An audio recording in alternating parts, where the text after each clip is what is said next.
Ini ada seorang ekstremis gitu. Singkat cerita mau ngebom tempat-tempat maksiat. Yang maksiat ini orang-orang Islam juga.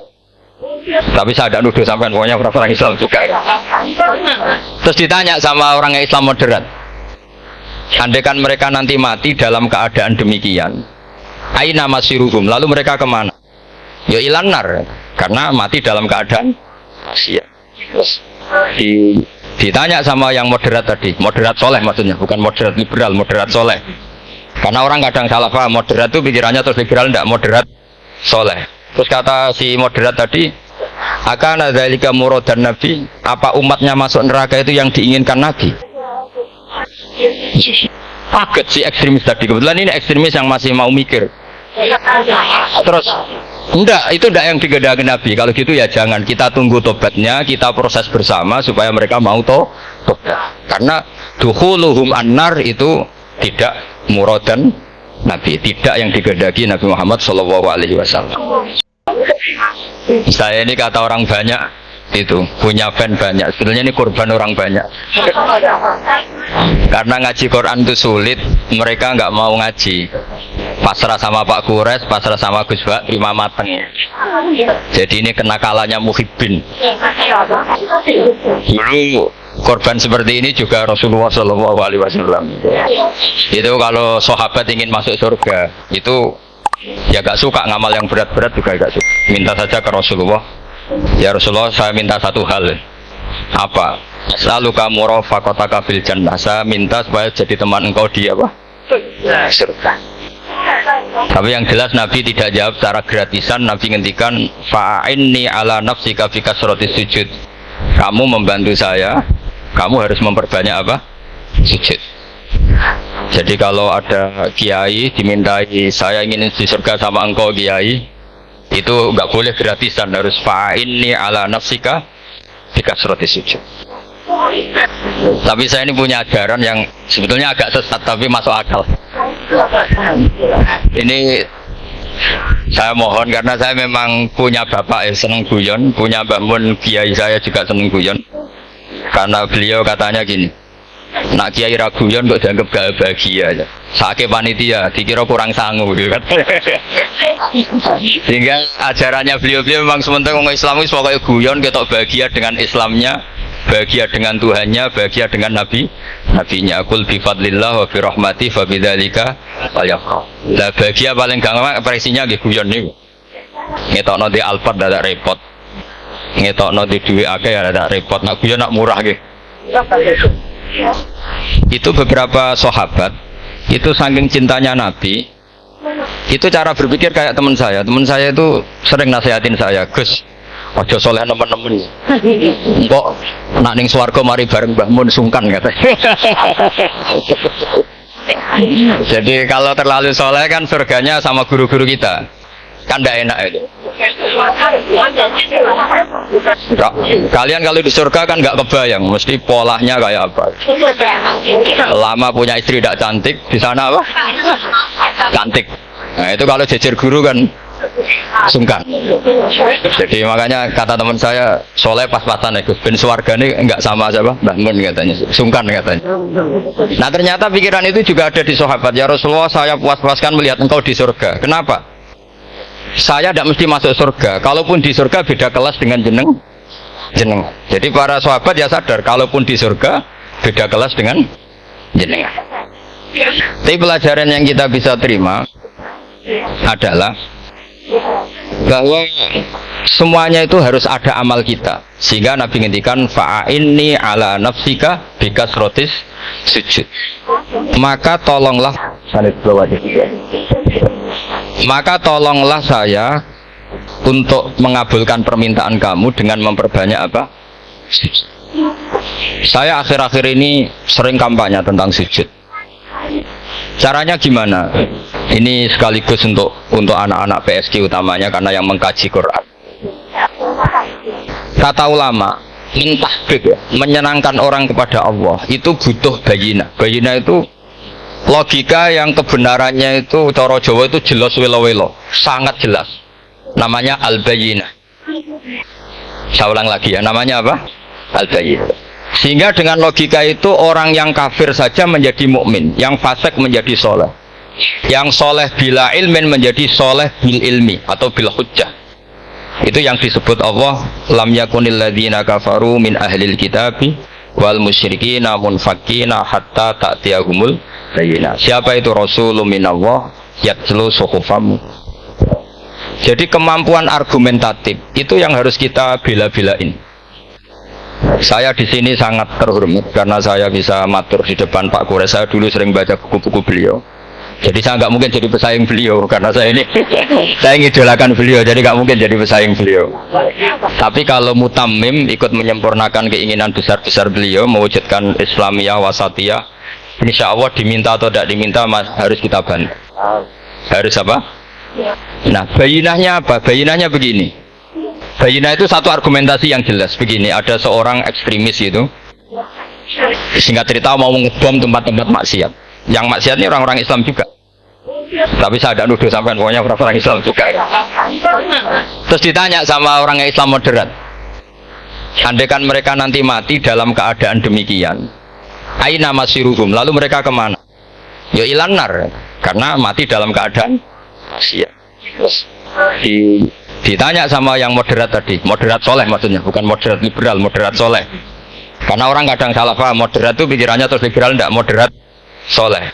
Terus kata si moderat tadi, akan ada lika muradan Nabi, apa umatnya masuk neraka itu yang diinginkan Nabi? Kaget si ekstremis tadi. Kebetulan ini ekstremis yang masih mau mikir. Terus enggak, itu enggak yang digedaki Nabi. Kalau gitu ya jangan, kita tunggu tobatnya, kita proses bersama supaya mereka mau tobat. Karena dukhuluhum annar itu tidak muradan Nabi, tidak yang digedaki Nabi Muhammad SAW. Nah, cerita seperti ini tentu ada padanannya.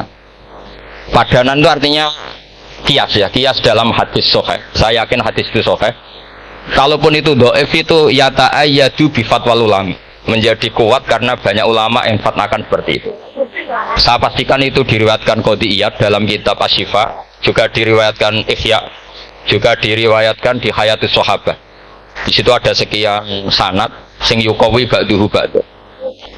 Kenapa ini saya utarakan? Karena di kota itu sanggerono hadis itu takokno sahih ta ora. Kadang sing takok ya ndak paham itu. Kalau mau kita beraiso kok takok sahih ta ora. Yang ditanya juga aneh. Terus berusaha jawab. Padahal kadang ya tidak bisa juga. Di hadis itu ada penjelasan begini. Ada seorang Arabi itu orang Bedui, orang yang kurang peradaban, minta sesuatu pada Rasulullah SAW. Karena Nabi itu tidak orang kaya, Nabi tidak jutawan, tidak hartawan, dikasih. Mungkin kalau uang sekarang mungkin 50.000 atau berapa. Orang itu gerutu segrutu-gerutunya. Nabi kok pelit gitu, kira-kira seperti itu. Akhirnya sahabat ini merasa tidak nyaman, ingin, karena ini Arab ya, ingin mengadili ini. Saya membahasakan mengadili itu ya ada Arabnya, karena kadang ada riwayat misalnya fahamma ayyadribuhu, nanti juga repot, ayat tuluhu juga repot. Makanya kalau ke Jawa itu kadang maknani bahasa Arab itu bingung. Dan memang baik bingung daripada enggak bingung. Karena kalau yang enggak bingung itu keliru pede. Misalnya jika istri kamu agak rewel, itu begini-begini. Terus ada kalimat wadribuhun, maka pukullah. Itu kalau orang nggak bingung langsung diterjemah mukullah, nanti dilaporkan Komnas HAM. Tapi kalau yang bingung itu akhirnya tatalluk, mencari-cari. Ternyata di semua tafsir disebut dorban ghairu mubarrihin, ya mukul tapi yang tidak menyakiti. Jadi kekeliruan itu pasti dimulai orang-orang yang nggak bingung. Jadi ilmunya nggak cukup, akhirnya nggak bingung. Bingung itu penting. Loh, betul ya? Nggak ada orang alim kecuali dari bingung. Karena orang alim itu nggak bisa pede.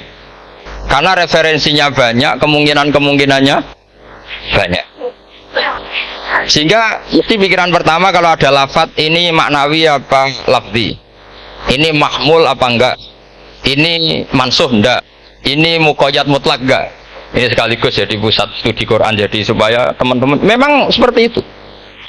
kata wadribuhun maka pukullah.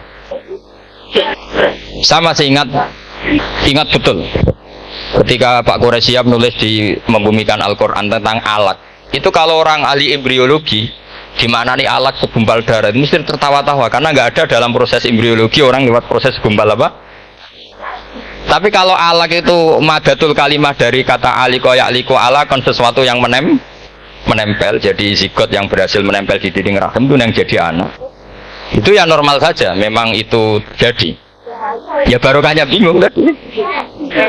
Atau alat dimaknai segumpal darah tapi min haitsul jinsiyah. Artinya haitsul jinsiyah itu sejenis ini. Jadi bukan di proses embriologinya tapi di jenisnya supaya orang tidak sombong diistilahkan min alat. Tapi maknanya min jinsil alat, bukan alatnya tapi jenis alat. Itu kayak Abu Bakar. Abu Bakar itu kalau sedang bully manusia yang sombong-sombong itu, kamu kok sombong? Kamu itu keluar min makhrajil bauli marroten gitu. Supaya orang tidak sombong itu disilakan manusia itu yakhruju min makhrajil bauli apa? Marroten. Kan kamu keluar dari makhrajil bauli berapa? 2 kali kan? Minar rojul lewat penis terus nanti lahir juga lewat min makhrajil bauli. Jadi untuk mengadili manusia supaya tidak sombong diistilahkan keluar min makhrajil baul marroten. Nah mungkin alat kalau maknanya segumpal darah itu maknanya jenisnya seperti ini. Kenapa kamu sombong? Jangan digugat tentang itu proses embriologi kalau itu tidak ngalami itu. Jadi akhirnya barokahnya bingung itu alat dari proses embriologi maknanya apa? Aliko ya aliko alakon sesuatu yang apa? Nempel yang sukses nempel di dinding rahim. Tapi dari segi jenis mendidik tawadu, mendidik khafdul janah lil mu'minin, mendidik adzul wal ingkisar, rasa hina, itu dengan makna tadi. Saya teruskan. Si Arabi tadi karena dikasih 50.000 Gerutu terus akhirnya Nabi memanggil Arabi tadi karena mau dipukulin sama sahabat. Gak tahu mau dipukulin atau mau dibunuh, gak tahu, pokoknya dikerasin lagi. Makanya nggak usah diterjemah. Kalau diterjemah nanti jadi bingung. Terus akhirnya dibawa sama Nabi, diajak masuk, dikasih banyak sama Nabi. Dikasih banyak, ditanya sama Rasulullah, kamu sudah puas ya Arabi? Sudah ya Rasulullah. Hebatnya Nabi apa? Kamu harus menjelaskan ke semua sahabat saya kalau kamu sudah puas. Karena tadi kamu ngomong yang bikin sahabat saya dongkol. Kalau sekarang harus mengkonfirmasi. Ya Rasulullah. Di depan umum juga Nabi ikut. Ini Arabi tadi minta saya tak tambah terus dia puas. Ahakada ya Arabiyu? Naam ya Rasulullah. Fajazakallahu min khairin wa asyiratin. Dia tegas naam ya Rasulullah. Nah, pelajaran dari hadis ini adalah kalimat ini. Ini harus diingat-ingat. Setelah Arabi tadi puas, sahabat juga tahu apa pernyataan puasnya Arabi tadi. Nabi ngetikan begini. Masalu hadza, perumpamaan orang ini dan saya itu seperti orang yang punya unta atau sapi atau kambing yang syarodat, yang liar. Fattaba'ahan nasu. Kemudian orang-orang ikut membantu nangkap. Falam yaziduha illa nufuran. Bantuan manusia-manusia ini malah tambah lari karena ini semua orang ini asing.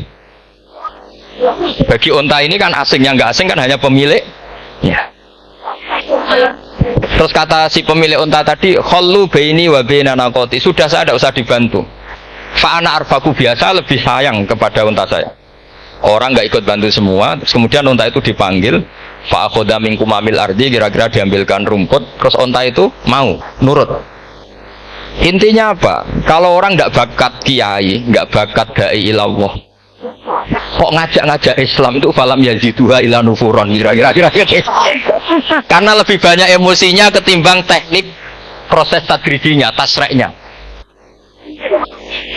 Akhirnya itu jadi pelajaran ke kita. Pelajaran kedua, Rasulullah ngendikan begini. Andaikan kamu membunuh si Arabi tadi, bahasanya yang membunuh. Kalau ini tak terjemah nggak apa-apa, wong andaikan saja.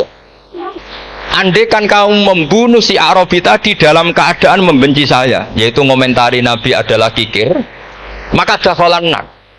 Orang ini akan masuk neraka karena dia mati dalam keadaan sakhitan dan Nabi Shallallahu Alaihi Wasallam. Dia mati berstatus benci Kanjeng. Tapi uniknya dalam Islam segampang itu. Ketika si Arabi tadi mencintai Nabi itu karena dibayar, karena diservis. Dan itu cukup loh dalam Islam, guys. Mencintainya Nabi itu karena dikasih uang lagi. Akhirnya dia senang Nabi meskipun karena dikasih uang. Tapi jangan diteruskan setelah senang Nabi dibunuh masuk surga, ya tidak usah gitu. Nanti jadi repot tadi. Tapi intinya apa? Islam itu semudah itu. Yang menerima kebenaran karena servis saja diterima sama Allah Subhanahu wa ta'ala. Nah ini di sini pentingnya kiai-kiai yang wasatiyah, yang ceria, yang gam. Karena kita tidak ingin tanfir. Saya kemarin bikin makalah untuk 100 harinya guru saya Kiai Haji Maimun Zubair, beri judul Al-Intisar Limadhaibi Syekhina. Itu diantara yang saya tulis adalah Sayyidina Umar itu pernah diprotes sama banyak sahabat, termasuk Abu Bakar, karena Abu Bakar ke Umar ini lewat penunjukan. Kata para sahabat, ya Abu Bakrin, kamu memasrahkan umat ini ke aghladin nas, orang paling kasar, yaitu Umar. Tapi apa? Ketika ada sahabat yang memberanikan diri tanya Sayyidina Umar, namanya Abdurrahman bin Auf, kenapa engkau kasar pada umatnya Rasulullah SAW? Jawabnya Umar itu unik. Fawwah, lakot lintu, takhashitu waha fil lain, walakotis tatattu alaihim hatta khashitu waha fisik. Fa'ainal makhraj. Saya ketika lunak sama manusia, sebetulnya saya juga takut Allah. Ketika ngambil sikap lunak, karena lunak itu dianggap pembiaran. Bagi orang yang salah paham, lunak itu dianggap pembiaran. Kamu punya ponakan yang sering pacaran misalnya, atau sering nakal, kamu lunak, itu dianggap pembiaran. Pembiaran itu tidak mendidik. Tapi kalau kamu sebagai Pak Le Pade terkenal keras, ponakmu ya ora tau sowan, itu ya ora iso didik, sama saja. Orang kau berdidik, sowan saja gak berani, ketemu kamu lari. Intinya apa? Terlalu lunak juga ada masalah, yaitu dianggap pembiaran. Terlalu keras juga ada masalah, kan hakikatnya nggak bisa didik. Orang-orang yang terlalu keras sama masyarakat ini kan nggak kau berdidik, karena wong roh wis melayu. Tapi nak terlalu hatian, kayak pulau ini nyongkomu ya masih tak barno. Itu kan ya repot kan. Sehingga ngendikane Sayyidina Umar, fawwah lakot lintulinnas hatta khasyitu wa fillan. Ketika saya ngambil sikap lunak, sebetulnya saya juga punya khosyah, karena dianggap pembiar. Tapi ketika saya terlalu ekstrim, saya juga takut Allah. Jangan-jangan itu tanfir, menjadikan orang jauh dari orang-orang soleh, karena yang soleh terlalu keras. Fa'inal makhraj, lalu jalan keluarnya gimana? Ya jalan keluarnya tadi, wasatiyah tadi. Jangan lunak yang sampai pembiaran, ya jangan keras sampai orang tanfir. Ukurannya apa? Ya tanya anak-anak PSK. Karena yang baru mengkaji apa? Wasatiyah. Jadi saya mohon referensi itu sebanyak-banyaknya, karena terus ada lagi, saya punya cerita, ada seorang wali yang kalau doa itu agak neror Allah.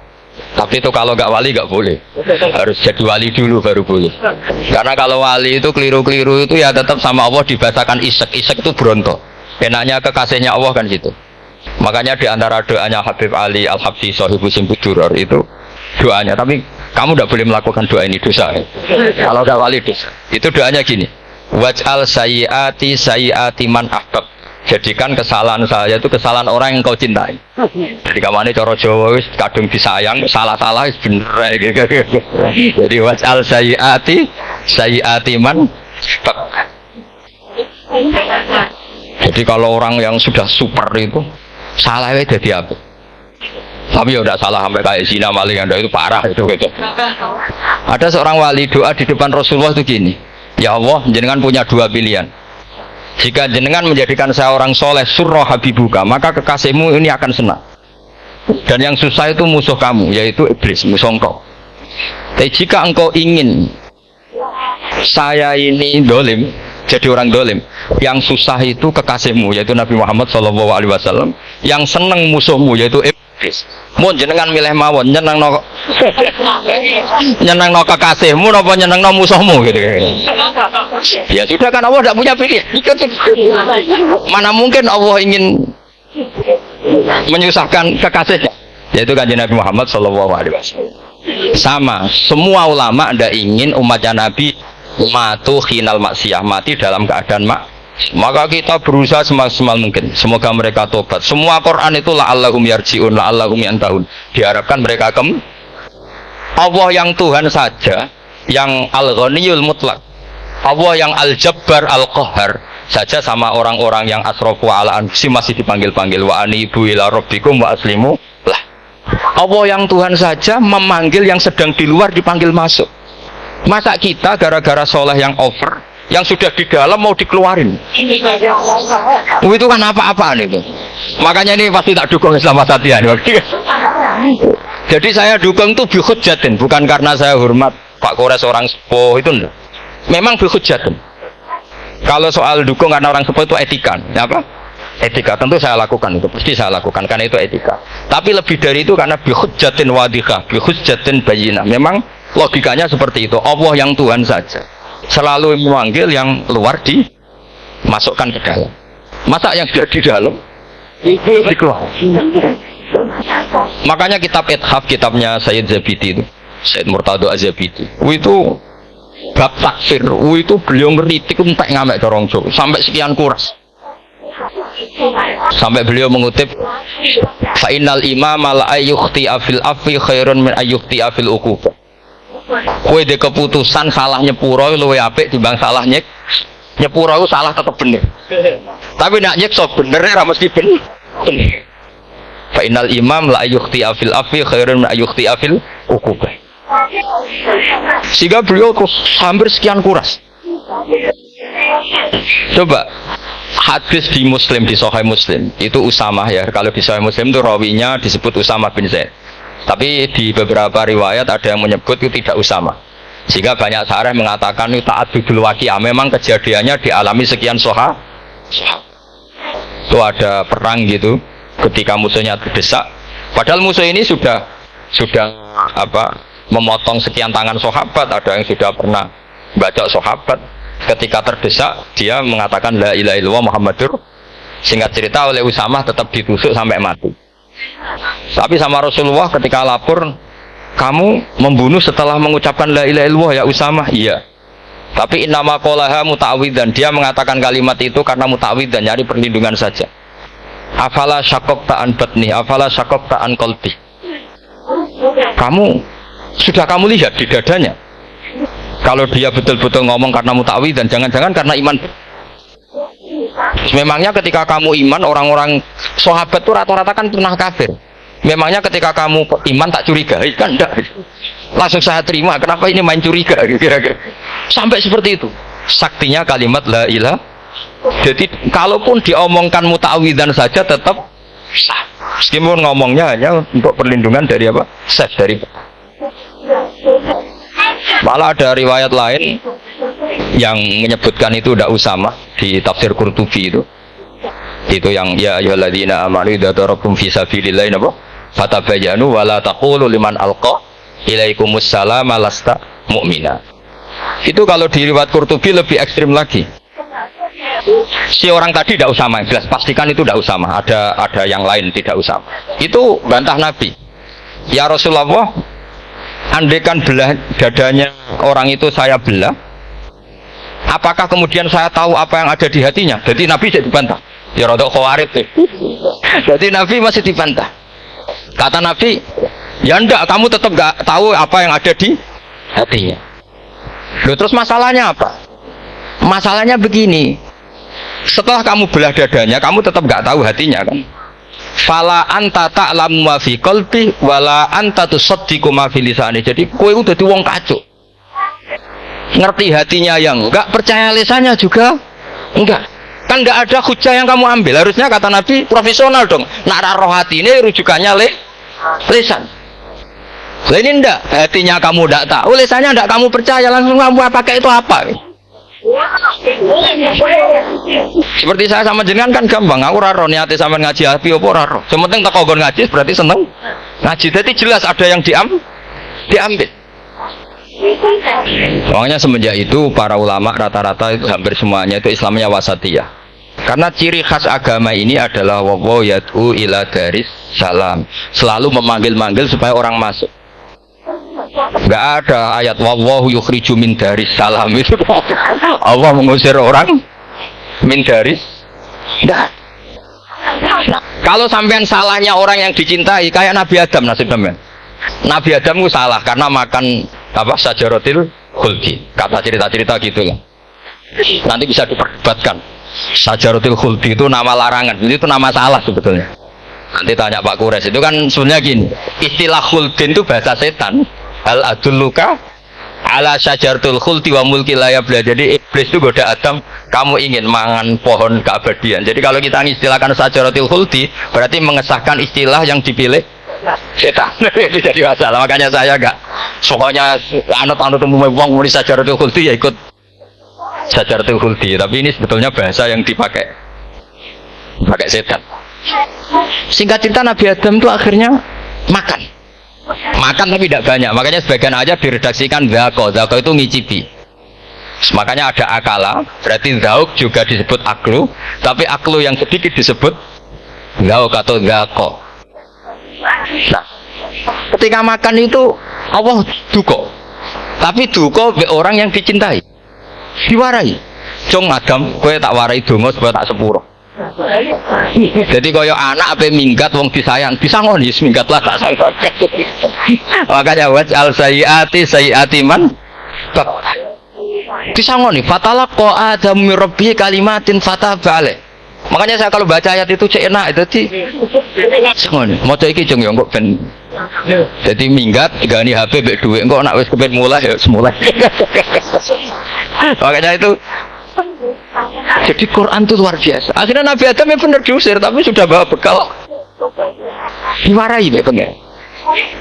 Nah ternyata apa? Maksiatu Adam itu maksiatu muazzimin. Maksiatnya orang yang sangat menghormati Allah. Jadi kalau kamu ingin jadi wali itu pertama harus kamu berstatus al-muazzim, al-musabbih. Ternyata kata kuncinya gini, kata tafsir Ibnu Katsir. Waqo sama huma inni lakuma laminan nasih. Saya ini kan muridnya Mbah Maimun, muridnya bapak saya. Kan nggak kebayang orang pakai namanya Allah kemudian dusta. Jadi Nabi Adam dirayu setan kayak apa itu nggak pernah tertarik, nggak pernah tertarik. Tapi akhirnya setan bilang, wallahi demi Allah, bahwa saya menyuruh kamu makan buah khut itu laminan nasihin. Wallahi, pakai kata wallahi. Terus Allah ya sudah merevisi larangan itu, sekarang sudah bilang boleh.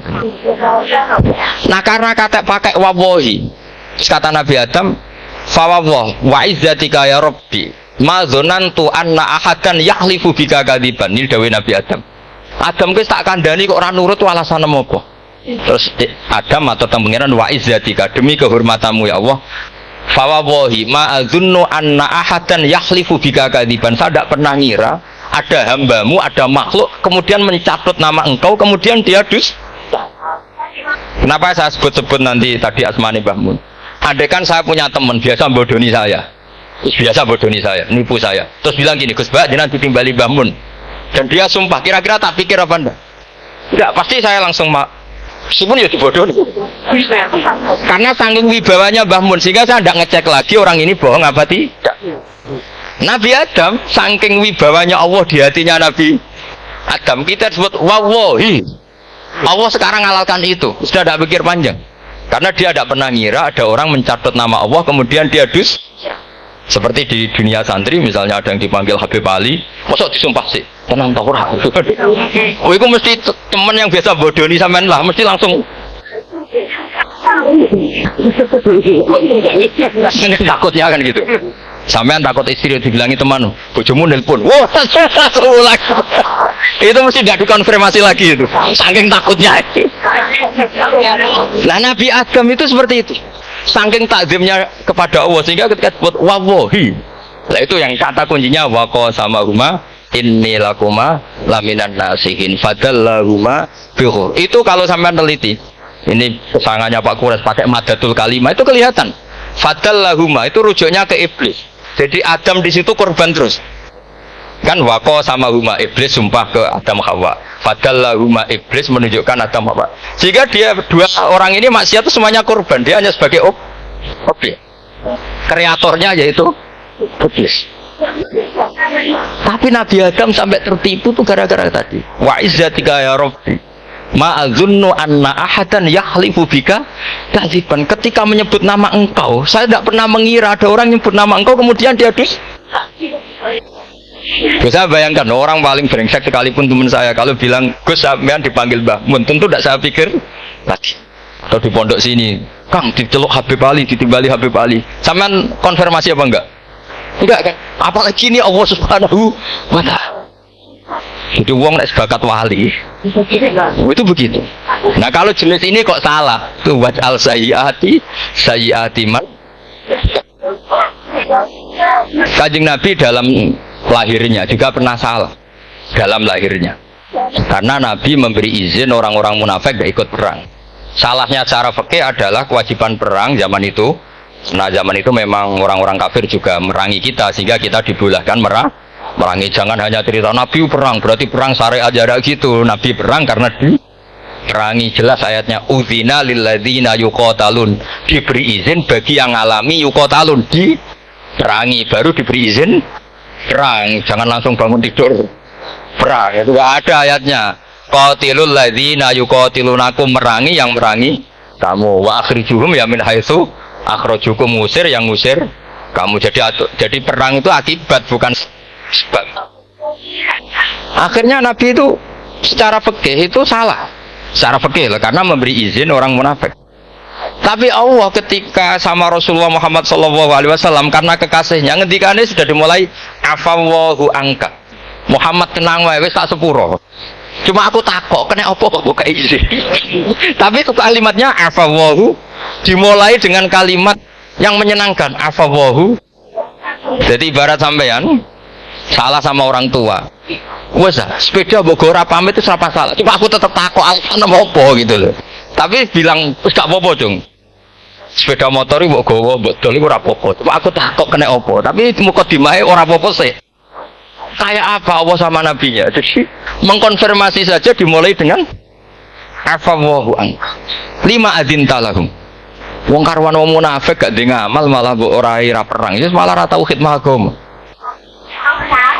Jadi makanya terus orang-orang soleh kalau berdoa apa? Waj'al sayyiati man. Ya Allah, jadikan kesalahan saya adalah kesalahan yang orang yang kau cinta. Nah, yang paling dicintai Allah tentu umat Rasulullah Shallallahu Alaihi Wasallam. Saya tak beri ijazah. Kali ini tak ijazah kan nggak apa-apa. Karena ini hadis sahih musalsal. Umatnya Nabi kok gak enak bi. Kontrak ebek pangeran sebelum salah itu sudah ada kontrak. Makanya Nabi itu ngendikannya bangga sekali. U'titu khamsan lam yu'tahunna nabiyyun qabli atau ahadun min qabli. Saya diberi 5 hal hadiah sama Allah yang umat sebelumku, Nabi sebelumku tidak diberi hadiah itu. Di antara hadiah itu terbesar adalah wa'utitu khawatimah suratil Baqarah. Saya diberi hadiah akhir dari surat Baqarah. Kok ada hadiah gimana? Allah itu sudah naikkan kontrak dengan kita. Kita disuruh doa sama Allah. Rabbana la tu'akhidna in nasina wa ya Allah, suatu saat saya salah. Padahal kita pasti salah. Suatu saat Gusti, suatu saat kita salah. Jangan kasih sanksi loh. Oke. Itu kok udah enak gimana?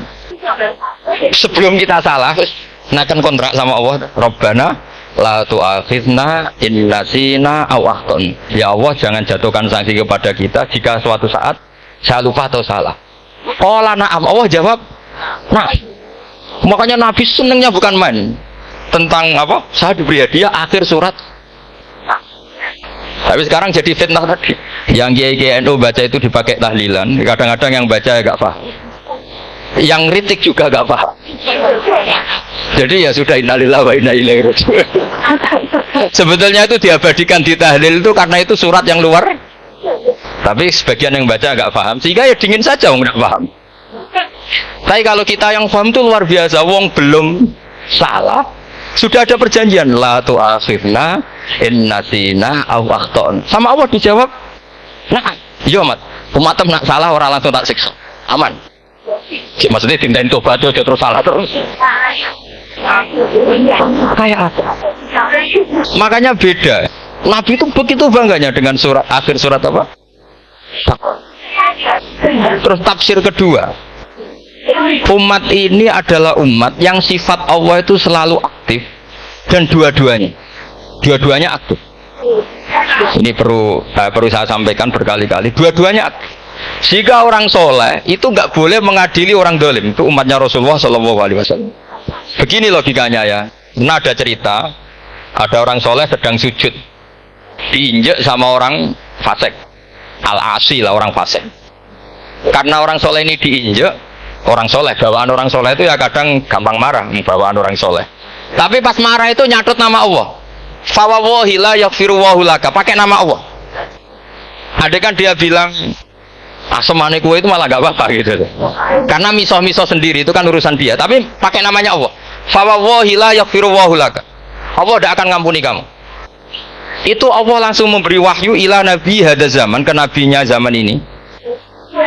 Allah ngendikan gini, ini yang cerita Rasulullah. Man dzalladzi yata'alla alayya alla aghfira li fulan faqad ghafartu lahu wa ahbattu amalak. Orang itu tak ampuni, yang sujud amalnya tak hilangkan. Kenapa? Allah tersinggung. Wong saya ini bisa aghfir, bisa ngampuni. Kenapa kamu nyifati saya hanya u'adzib? Jadi kira-kira Allah itu tersinggung. Wong sifatku itu yo yaghfir wa yu'adzib, kok ganti yu'adzib piye? Jadi sifatku kan hilang sitok gitu. Paham ya? Jadi kalau kamu melihat orang-orang maksiat, pikiran kamu Allah yu'adzibuhum itu enggak fair. Bisa saja Allah yaghfiru lahum. Tapi kamu milih situ tok, yaitu sifat yu'adzib itu enggak fair. Harusnya ya yaghfiru liman yasha wa yu'adzibu man yasha. Tapi orang soleh ini wallahu la yaghfiru wallahu laka, itu Allah tersinggung. Kenapa tersinggung? Karena Allah hanya disifati yu'adzib, bukan disifati yaghfir. Padahal Allah bisa yu'adzib, bisa yaghfir. Sehingga Wahsy ketika seperti itu, dia qatilu ahabbin nas ila Rasulullah, yaitu Wahsy adalah qatilu Hamzah. Ketika Nabi da'a alaihi, tidak usah diterjemah, itu sama Allah malah Wahsy dikasih tahu. Bahkan turun ayat laisa laka minal amri syai'un aw yatuba alaihim aw. Jadi kita melihat ahlul maksiat, oke, kita tidak cocok dengan mereka, tapi tidak cocok tetap berharap mereka tahu kita tarbiyah. Karena kita tidak boleh nyifati Allah yu'adzibuhum qotan. Mungkin ramelok jadi pangeran kok muni qotan. Isa wae Allah yaghfiru lah. Itu pelajaran bagi kita. Jadi ternyata si soleh tadi ditegur sama Allah. Kamu tidak bisa seperti itu. Mang dzalladzi yata'alla alayya, ta'ala itu corong Jawa sumpah serapah. Kok iso aku mbok sifati u'adzib tok, wong aku iso aghfir. Makanya di Quran itu ada wa yu'adzibal munafiqina. Ayatnya apa? Insya'a au ya tuh. Ini dalil-dalil napa? Kalau jenengan mendukung Islam napa? Wasatiyah. Jadi an ilmin. Jadi saya dukung gerakan ini, satu an ilmin, dua memang secara etika. Quraisy orang sepuh, tentu pilihan itu setelah sekian baca tafsir, baca referensi, beliau seorang akademisi, profesor doktor. Tapi saya tetap mohon dukung kita itu an ilmin, apa? An ilmin. Memang dari awal Allah mensifati dirinya bisa yaghfir, bisa yu'adzib. Kenapa kita memastikan yu'adzib? Wong Allah bisa yaghfir. Ya, dengan demikian kamu menetapkan sifat Allah dua-duanya. Jadi yang soleh ya tetap khawatir, jangan-jangan ada masalah. Yang fasik pun tetap ada harapan. Makanya masyhur dawuh Sayyidina Ali yang dikutip hampir semua ulama, apa? Ala unabbiukum bil faqih kulal faqih. Apa perlu saya ceritakan siapa yang ahli fikih sebenarnya? Apa kata Sayyidina Ali? Sebagian orang malah memarfukan ini ke Rasulullah Shallallahu Alaihi Wasallam. Kalaupun ini tidak hadis marfu, dawuh Sayyidina Ali pasti tercermin dari keinginan Rasulullah Shallallahu Alaihi Wasallam. Ketika Nabi ditanya, siapa itu al-faqih wal al-faqih, atau Sayyidina Ali, malam yuknitin nas min rahmatillah walam yu'amminhum min makrillah. Apapun kondisinya orang, jangan putus asakan dari rahmatnya. Jika Nabi itu pernah sangat serius ngadepi orang-orang fasik, tapi setelah dimultazam sama Allah ditegur, kalau kamu begitu rahmat saya, kata Allah, kamu batasi. Semenjak itu Nabi terus relax. Dan Nabi kalau ibadah itu mesti milih yang paling gampang. Ma khuyira Rasulullah sallallahu alaihi wasallam amroini ilah taron apa? Aisarahuma, mesti milih yang paling contoh. Termasuk Nabi unik itu tofa rohiban. Semua sahabat itu tofu musyatan, semua tawaf secara jalan. Tapi Nabi tofa rohiban. Sehingga kata ulama-ulama usul fikih, Afdal mana? Ya afdal tawaf secara jalan karena al-ajur bi qadrit. Tapi untuk Nabi itu afdal tawaf rakiban. Kenapa? Karena Nabi adalah muallimul ummah, pengajar umat. Kalau Nabi tidak tawaf rakiban, maka orang akan bilang syarat sahnya tawaf harus jalan. Barokahnya Nabi naik unta, orang mengesahkan tawaf secara rakiban. Tapi saya ini keterusan jangan nom-nom dong nganggo skuter kok teletabis. Ini kula ya ora cocok ini. Oh ya nak sing sepo-sepo itu cara kula berlebihan lah. Meskipun sah tapi kula nganti risih. Tuan terbenturan iki. Yang disai itu. Boyo itibak Nabi itu paling enggak ya kesamaan sepuhnya atau apa Nabi kan. Ini ndak, sementing sah apa? Wah repot. Terus bukti berdua gini, kalau Nabi itu ingin ibadah itu paling ringan. Suatu saat setelah Fathu Mekah, Nabi kayak apa rindunya sama Ka'bah al-Musyarrafah itu, sama Al-Ka'bah al-Musyarrafah. Nabi saking rindunya minta sama Abu Tolha al-Hajabi, minta Utsman bin Tolha al-Hajabi, Utsman namanya ini. Minta kunci terus masuk Ka'bah. Itu keluar dari khimah, itu Nabi senengnya bukan main karena Fathu Mekah. Lebu Ka'bah senengnya bukan main. Tapi setelah keluar dari Ka'bah itu kelihatan hazinan, kelihatan susah, tersiksa. Ditanya sama Sayyidah Aisyah, kenapa engkau gelisah padahal tadi kelihatan senang? Wadidtu anni lam adkhul. Saya suka andikan tadi saya ada masuk Ka'bah. Kenapa ya Rasulullah? Jangan-jangan umatku ngira ini penting. Dan itu sampai jadi perdebatan ulama. Oke, apakah sunat masuk Ka'bah apa tidak? Sebagian ulama bilang enggak. Alasannya Nabi Condoro Jawa itu kecewa, nyesal. Kenapa saya tadi masuk? Jangan-jangan umatku nanti merasa itu keharu dan itu repot. Nah kita tidak usah dilarang, memang tidak punya kesempatan. Alhamdulillah. Dilarang nggak dilarang itu sudah tidak punya kesempatan ya. Setelah ini yang terakhir kenangan saya mau menerangkan dan tambah mahabbah kepada Rasulullah Shallallahu Alaihi Wasallam. Ini betul, ini sesi terakhir ini. Begini, salah sun mangkun nafihi wajadah halawatal iman. Tiga hal ini kalau ada pada kamu atau pada siapa saja, maka menemukan halawatal iman, manisnya iman. Ini mungkin yang jarang dijelaskan orang adalah manis itu apa? Kata Ibnu Hajar al-Asqalani sebagai pensarah Bukhari, termasuk manisnya manis adalah al-iltizat al-aqli, merasa nyaman secara berpikir. Nanti saya bacakan takbirnya sebelum saya tutup ngaji bareng ini. Begini misalnya, kita ngikuti Nabi Muhammad SAW. Tentu beliau punya al-jamalul wajhi, Nabi itu orang paling ganteng. Tentu beliau punya al-jamalul sauti, suaranya Nabi itu luar biasa. Tapi yang paling luar biasa tentu al-jamalul akli. Akalnya Nabi itu luar biasa jamal, luar biasa indah. Artinya gini, andaikan Anda seorang profesor atau seorang alim alama, seorang kiai yang paling alim, terus dikasih tahu Nabi, misalnya dikasih tahu Islam, sing gawe donya iki, iku Fir'aun. Kan mesti tersiksa, logikanya gimana? Wong Fir'aun lahirnya di bumi kok begini? Bumi kan dulu buminya dibangun. Oh mesti iso turu sama. Iki ajaran nopo kan iso turu. Tapi ajaran ini mengatakan sing gawe alam raya ini Allah. Allah itu awal, Allah itu qadim. Kan terus iso turu wis adone lah. Nek sing gawe luwih di. Paham ya? Terus sing gawe iku ala kulli syai'in qadir wis adone lah. Jenenge gawe alam mesti ala kulli syai'in. Nah terus misalnya diajak paham ateis. Alam ini ndak ada, kemudian ada. Penciptanya apa? Ya ketiadaan. Oh, ora iso turu sampean. Bagaimana mungkin al-adam yakhluqu maujudan? Alam yang maujud diciptakan oleh Adam. Oh, ora iso turu sampean. Itu kata Ibnu Hajar al-Asqalani, halawatul iman itu adalah ibaratun anil iltizat al-aqli. Halawatul iman dan ibaratun anil iltizat, agama ini nyaman secara akal. Kita disuruh menuhankan zat yang sifatnya itu luar biasa. Allah adalah qadim, tentu pencipta lebih dulu dibanding yang dicipta. Kan enak, keren kan? Terus alam yang maujudat, hadil maujudat khalaqaha wajibul wujud. Ini maujudat diciptakan zat yang super wujud, yaitu wajibul. Kan iso turu sampean. Oke, masuk akal. Nah, misalnya sampean dikabari hadil maujudat khalaqahal adam.